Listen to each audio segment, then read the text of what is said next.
एक आदमी था जिसने $1 के स्टॉक के बारे में झूठ बोला था और $1 मिलियन कमा लिया था और जेल में सिर्फ 22 महीने ही बिताए, और फिर हॉलीवुड ने उसके क्राइम्स पर ब्लॉकबस्टर फिल्म बना दी।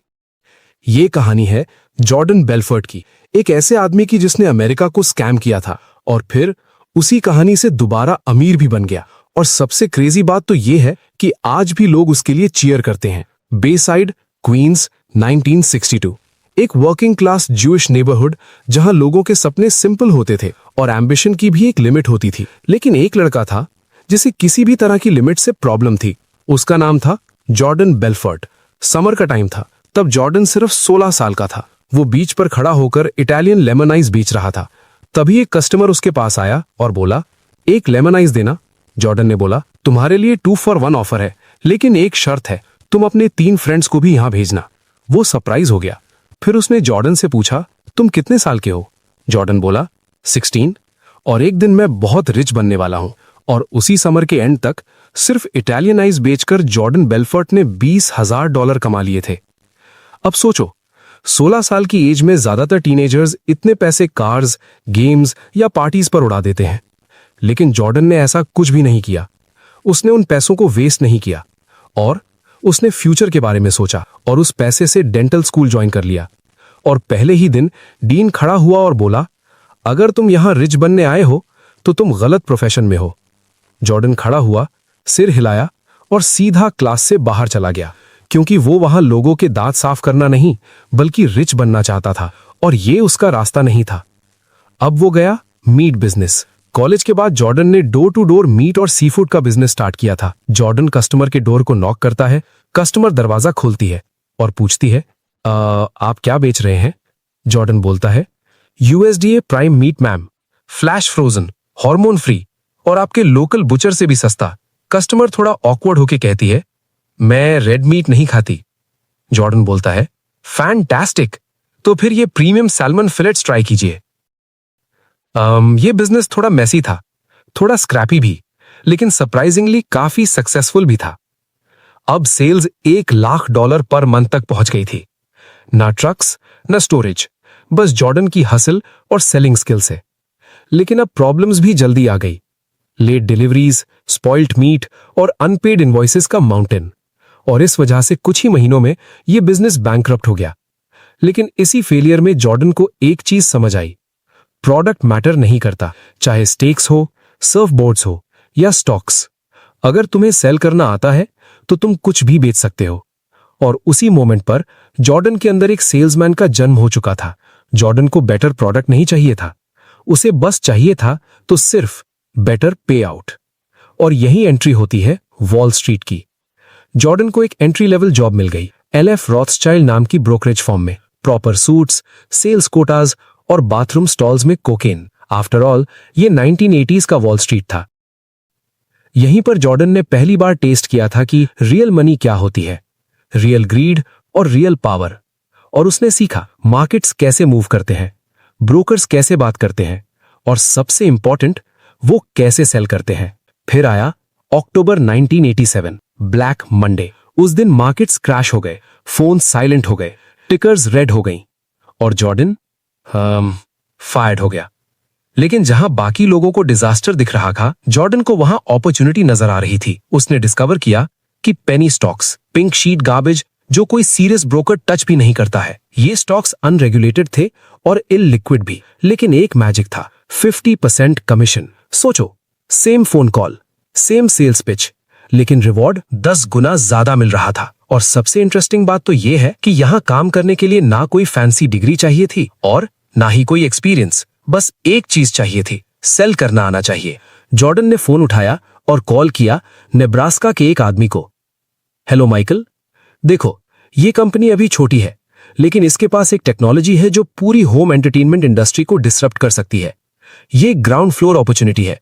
वॉल स्ट्रीट को अभी तक इसकी स्मेल भी नहीं आई है, लेकिन जब उन्हें पता चलेगा, बूम, मिनिमम 10x रिटर्न हमारे पास आ चुका होगा। आप अभी $1 पर शेयर पर एंटर करो और 6 महीने बाद मावी बीच हाउस से मुझे कॉल करोगे। वो आदमी बोलता है, मैं कंपनी को प्रॉपरली समझ नहीं पा रहा हूं। जॉर्डन कहता है, आपको कंपनी समझने की जरूरत नहीं है सर, आप बस अपसाइड समझिए। स्मार्ट मनी क्राउड के आने से पहले एक्शन लेता है। तो आप क्या बनना चाहते हो, फर्स्ट मूवर, या फिर नेक्स्ट ईयर फोर्ब्स में आर्टिकल पढ़कर कहना काश मैंने इन्वेस्ट किया होता? और बस एक कॉल में जॉर्डन ने $4000 क्लोज कर दिया और यहां से शुरू हुआ द एम्पायर ऑफ स्ट्रैटन मॉन्टेन। और उस एम्पायर का किंग था जॉर्डन बेलफोर्ट। 1989 तक जॉर्डन बेलफोर्ट अपनी नेक्स्ट ड्रिंक पोर कर रहा था और इस बार वो अकेला नहीं था। अब एंट्री होती है डैनी पोरश की, लॉन्ग आइलैंड का एक फास्ट टॉकिंग हसलर जो शराब भी पीता था, ड्रग्स भी करता था, लेकिन वो क्लोजिंग डील्स में कमाल था। वो वॉल स्ट्रीट का बंदा नहीं था, कई दिन तो लगता था जैसे वो इसी प्लैनेट का भी नहीं है, लेकिन उसमें एक चीज थी, वो फिनोमिनल बंदा था। जॉर्डन ने उसको तुरंत पहचान लिया। जॉर्डन के पास विजन था, डैनी के पास केओस, और दोनों मिलकर डेंजरस कॉम्बिनेशन बनने वाले थे। इसी केओस से आया स्ट्रैटन ऑकमॉन्ट। नाम सुनने में ऐसा लगता था जैसे कोई 100 साल पुरानी प्रेस्टीजियस फर्म हो, leather bound books, mahogany desks, elite investors, लेकिन रियलिटी में एक स्ट्रिप मॉल का बॉयलर रूम था जहां फ्लिकरिंग लाइट्स, मिसमैच्ड डेस्क्स और जीरो रेगुलेटरी ओवरसाइट था। और जो लोग हायर किए गए थे वो एनालिस्ट्स नहीं थे, एक्चुअली वो क्वालिफाइड भी नहीं थे। एक बारटेंडर्स था, college dropouts and neighbourhood hustlers. लेकिन जॉर्डन को एक्सपीरियंस नहीं चाहिए था, उसे सिर्फ हंगर चाहिए थी। उसे थिंकर्स नहीं चाहिए थे, उसे क्लोजर्स चाहिए थे। फिर उसके बाद शुरू हुई ट्रेनिंग। जॉर्डन ने एक मेथड डेवलप किया जिसका नेम था स्ट्रेट लाइन परसुएशन, एक साइकोलॉजिकल प्रेशर सिस्टम जो नर्वस रुकीज को हाई प्रेशर सेलिंग मशीन्स बना देता था। जॉर्डन उन्हें सिखाता था, कस्टमर की हेजिटेशन को बुलडोज करो, डाउट को ड्राउन करो और प्रोस्पेक्ट को हेलो से लेकर चेक कहां भेजना है तक एक सीधी लाइन में गाइड करो। अब जल्दी ही ऑफिस का रिदम बदलने लगा। अब फोन्स कभी बंद नहीं होते थे, ऑर्डर्स कभी रुकते नहीं थे, एनर्जी इलेक्ट्रिक रहती थी, ईगो बढ़ रहा था और पैसे भी। लेकिन स्ट्रैटन ऑकमॉन्ट की जीनियस सिर्फ सेलिंग में नहीं थी, जीनियस थी किसको बेचना है। वो टारगेट करते थे working class retirees, desperate parents और वो इन्वेस्टर्स जिन्हें वॉल स्ट्रीट इग्नोर करता था। स्ट्रैटन उन्हें बेचता था होप, अर्जेंसी में रैप्ड होप, फॉल्स सर्टेनिटी में ड्रेस्ड होप और फेक प्रोजेक्शन से बैक्ड होप। शुरू में ये सिर्फ पेनी स्टॉक्स थे, पिंक शीट गार्बेज, ऐसी कंपनीज जो प्रैक्टिकली एग्जिस्ट ही नहीं करती थी।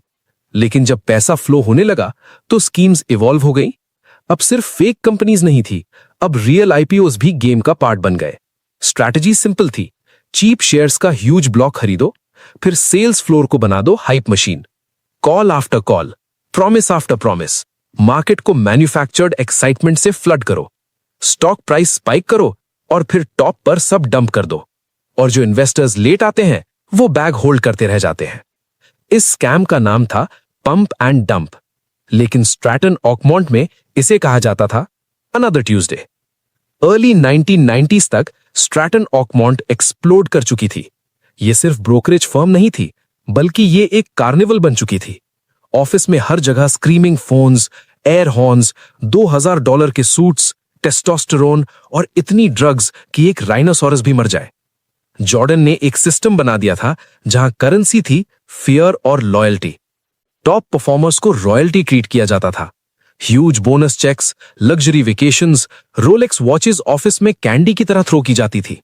और जो अंडर परफॉर्म करें उन्हें सबके सामने इंसल्ट किया जाता था और तुरंत रिप्लेस कर दिया जाता था। फिर आती थी पार्टीज, कॉन्फ्रेंस रूम में स्ट्रिपर्स, फैक्स मशीन्स में शैंपेन ओवरफ्लो, कंप्लायंस मैनुअल्स पर कोकेन की लाइंस, यहां तक कि कंपनी कार सेफ नहीं थी। अब जॉर्डन बेलफोर्ट सिर्फ बॉस नहीं रहा था, वो बन चुका था अरमानी सूट पहना हुआ कल्ट लीडर। अब उसने हेलीकॉप्टर खरीदा, उसने यॉट खरीदी जिसका नाम नयोमी था जो उसकी वाइफ के नाम पर था।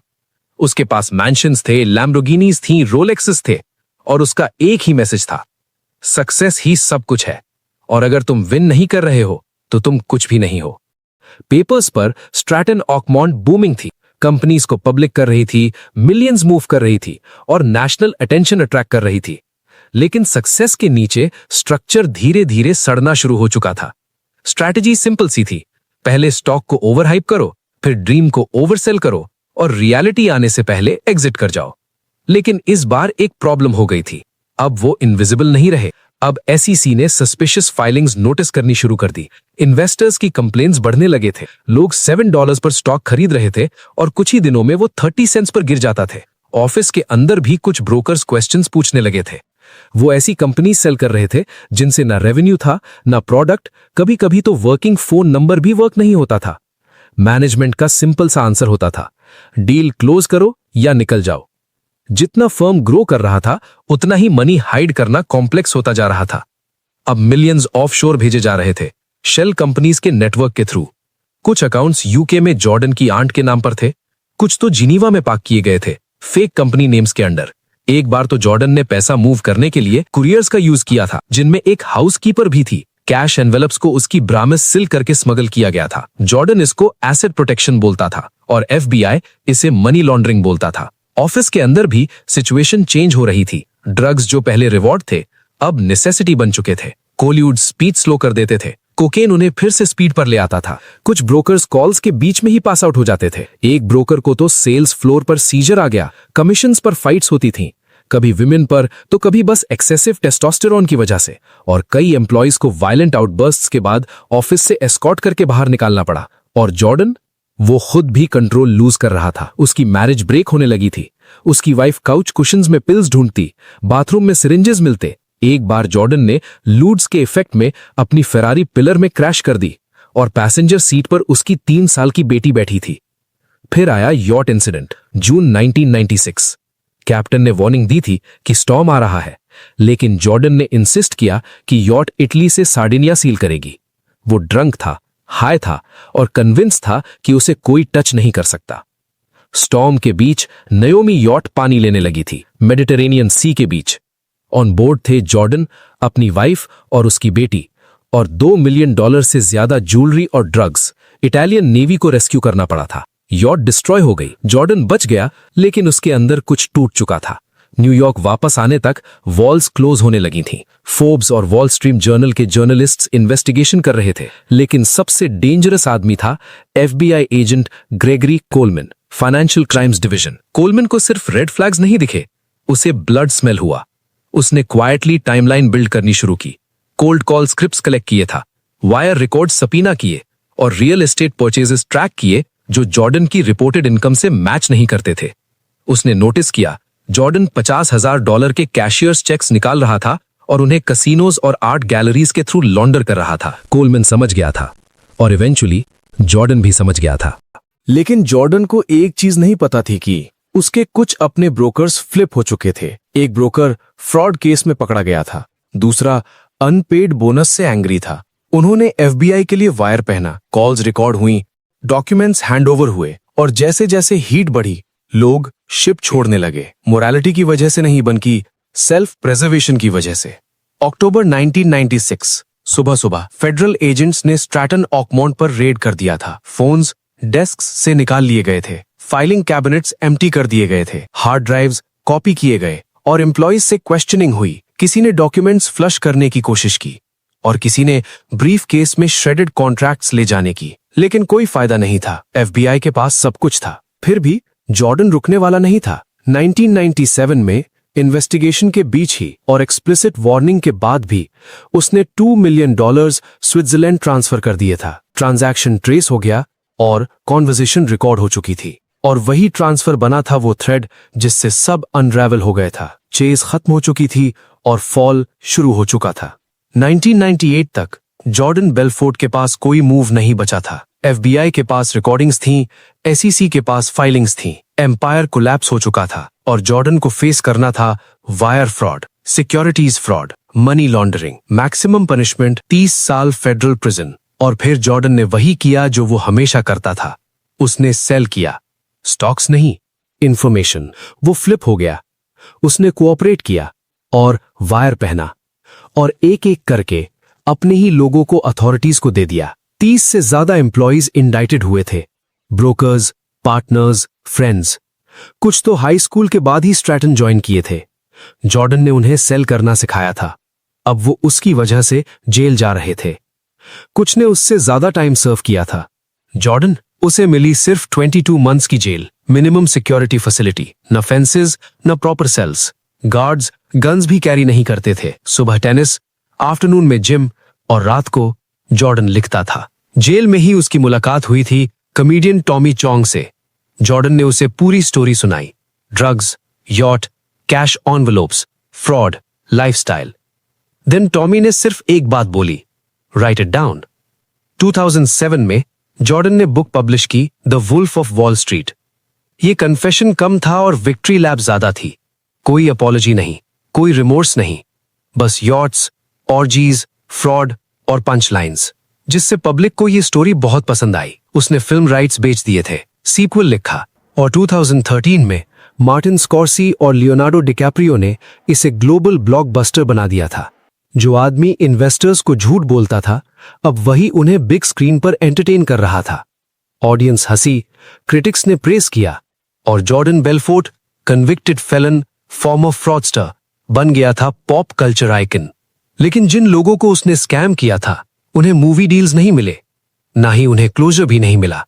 एक टीचर जिसने रिटायरमेंट लूज की, एक वॉर वेटरन जिसने लाइफ सेविंग्स इन्वेस्ट की, एक फैमिली जिसने अपना घर मॉर्गेज किया था, उनके पास बचा सिर्फ डेट। कोर्ट ने ऑर्डर दिया, जॉर्डन को $110 मिलियन रेस्टिट्यूशन पे करना होगा।